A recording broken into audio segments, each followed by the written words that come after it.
चीन के hypersonic missile अब सितारों की चाल चलेंगे। जी हाँ, सितारों से मदद लेके अब चीन के हाइपरसोनिक मिसाइल चलेंगे और अब अगर उनकी टेक्नोलॉजी को किसी तरह फेल कर दिया जाता है, किसी तरह जैम कर दिया जाता है, तो अब वो मोहताज नहीं रहेंगे, वो अब भटकेंगे नहीं। उन्हें अब चकमा नहीं दिया जा सकेगा किसी तरह की जैमिंग के ज़रिए, किसी तरह टेक्नोलॉजी के फेलियर के ज़रिए। और जहाँ वो कहीं भी अपनी टेक्नोलॉजी को टूटता हुआ महसूस करेंगे, वो सितारों से मदद लेंगे और आगे बढ़ेंगे और उसके बाद वो अपने अहदाफ को बहुत ही कामयाबी से निशाना बनाकर तबाह कर देंगे। इस तरह का सिस्टम चीन ने तैयार कर लिया है, कामयाबी से उसको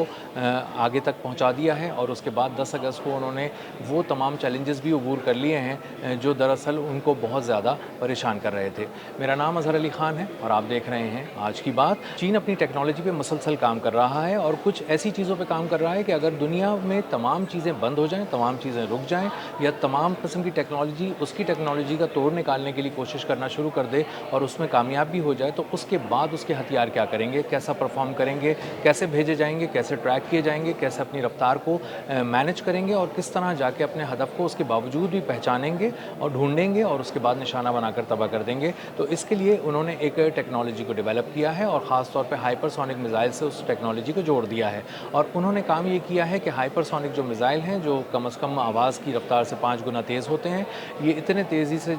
जो आगे जाने वाले मिसाइल हैं वो अब सितारों से मदद लेंगे, क्योंकि सितारों की जो एनर्जी है, जो रोशनी है और उनसे गाइडेंस जो लेने का जो निज़ाम है वो हमेशा दस्तयाब होता है। और उसके लिए अगर इस तरह से कोई चीज़ की जाती है तो वो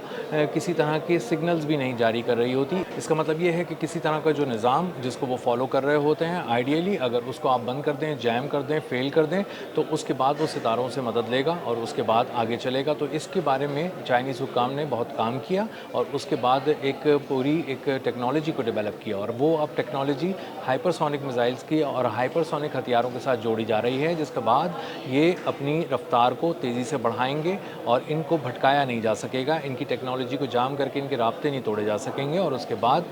इनको ले जाकर कहीं ज़ाया होने से बचाया जा सकेगा और ये जाकर फिर भी अपने हदफ को निशाना बनाएंगे। अब ये टेक्नोलॉजी कैसे काम करती है, ये मिसाइल कैसे काम करेगा, सितारों से कैसे गाइडेंस लेगा, इस टेक्नोलॉजी के बारे में थोड़ा सा डिस्कस करते हैं। चाइनीज़ इंजीनियर्स ने जो टेक्नोलॉजी बनाई है उससे जो उनके हाइपरसोनिक वेपन्स हैं, उनके पास ये सलाहियत हासिल हो गई है कि वो अपने ऑपरेशंस को जारी रखें, इसके बावजूद भी कि कहीं जीपीएस या बेदू या किसी किस्म का भी जो सैटेलाइट का उनका सिस्टम है उसको जैम कर दिया जाए या फेल कर दिया जाए। इस टेक्नोलॉजी का सबसे बड़ा चैलेंज ये था कि जो हाइपरसोनिक मिसाइल से वो आवाज़ से 5 गुना तेज़ रफ्तार से सफ़र करते हैं, अपने हदफ की तरफ बढ़ते हैं और उनमें सबसे बड़ा चैलेंज ये दरपेश होता है कि उनके इर्द गिर्द जो माहौल होता है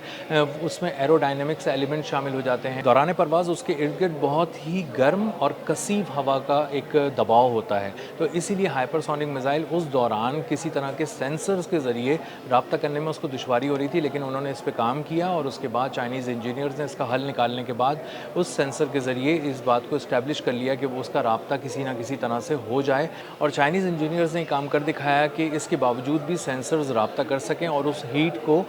इग्नोर करके अपना जो रब्ता है सितारों के साथ वो अपना इस्टेब्लिश रखें और उसके बाद वो अपना सफ़र जारी रखें। हाइपरसोनिक हथियारों के अंदर एक सेंसर फिट किया जाता है और जो एक कैमरे या ऑप्टिकल सेंसर के ज़रिए सितारों के साथ कनेक्टेड होता है, उनको देख सकता है, उनसे रहनुमाई ले सकता है, सितारों की मूवमेंट को भी इसके अंदर ट्रैक किया जा सकता है और इसी तरह कंप्यूटर को पता चल जाता है कि एग्जैक्ट लोकेशन कहाँ है मिसाइल की और उसकी डायरेक्शन क्या है, वो किस पाथवे को फॉलो कर रहा है। अब इस सब काम के लिए कोई आउटसाइड रेडियो सिग्नल रिक्वायर्ड नहीं होता, इसीलिए जीपीएस अगर ऑफ भी हो जाए और किसी किस्म का सैटेलाइट से रब्ता टूट भी जाए तब भी ये मिसाइल अपना सफ़र जारी रखता है और अपने हदफ पर पहुंचता है और उसको कामयाबी से निशाना बनाता है। और इसी सिलसिले में स्टार पैटर्न रिकग्निशन एक्यूरेसी को भी चेक किया गया जो 99% थी। इसका मतलब ये है कि मिसाइल में जो चिप लगाई गई थी, जो टेक्नोलॉजी लगाई गई थी, उसने कामयाबी से सितारों के ज़रिए रहनुमाई हासिल की और आगे बढ़ते रहे और उसमें जो एक्यूरेसी थी इनके